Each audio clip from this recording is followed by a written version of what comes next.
तेरे नीले नीले नैनों से शबनम पी মই চাকৰি দেখি ককালৈ বিয়া হলো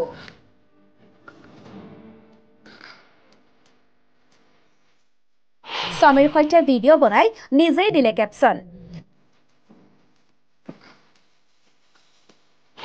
ৰীল বনাই অশ্লীল কমেণ্টৰ সন্মুখীন সুন্দৰী বোৱাৰী মুখে বেয়া বেয়া কমেণ্ট কৰাকেইটা কৈছে দেই এই চেণ্ডেল দেখিছ নহয় চেণ্ডেলৰ চৰত একদম কাল ৰঙা কৰি দিম আৰু একদম পিকা চাদা পিটনি লৈ যাওঁ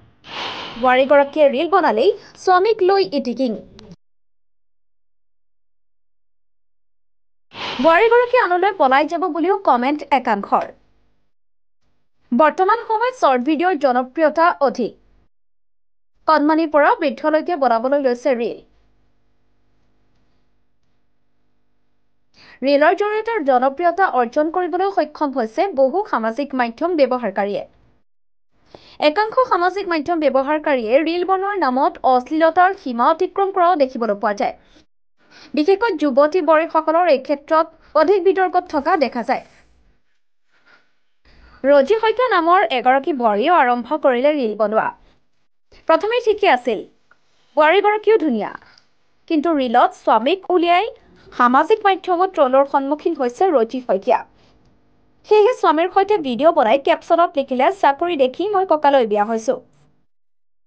কিছুদিন পূৰ্বে ৰজি শইকীয়া নামৰ মহিলাগৰাকী নিজৰ স্বামীৰ সৈতে ৰীল বনাই আপলোড কৰিছিল তেওঁলোকৰ দুয়োৰে বয়সৰ পাৰ্থক্য আছে সেই বয়সৰ পাৰ্থক্যৰ বাবে বিভিন্ন ধৰণৰ সস্তীয়া অশ্লীল কমেণ্টৰ লগতে ট্ৰলৰ সন্মুখীন হ'বলগীয়া হৈছিল তাৰ পাছতে তাৰে প্ৰত্যুত্তৰ হিচাপে এই ভিডিঅ'টো আপলোড কৰি কেপচনত লিখিলে যে মই চাকৰি দেখি ককালৈ বিয়া হৈছো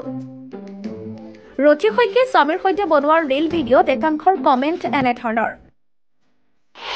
টকা দেখি বুঢ়া আংকললৈ বিয়া হৈছে তোমাৰ দেউতা নিচিনা লাগিছে স্বামী কম দিনত তুমি উৰা মাৰিবা এনেধৰণৰ ফটো কমেণ্টৰে ভৰি পৰে ৰীলটোৰ কমেণ্ট বক্স কমেণ্টবোৰত স্বামীক অপমান কৰা সহ্য নহ'ল ৰজি শইকীয়াৰ আৰু তাৰ পাছতেই পুনৰ ৰীল ভিডিঅ'ৰ যোগেদি প্ৰত্যুত্তৰ দিলে অশ্লীল কমেণ্টৰ 12 বছৰ পূৰ্বে বিবাহপাশত আবদ্ধ হৈছিল ৰজি শইকীয়া ঘৰখনৰ আটাইতকৈ ডাঙৰ ল'ৰাজনৰ সৈতে বিবাহপাশত আবদ্ধ হয় ৰজি ৰীল বনাই ভাল পোৱা ৰজিয়ে স্বামীৰ সৈতেও বনাইছিল ৰীল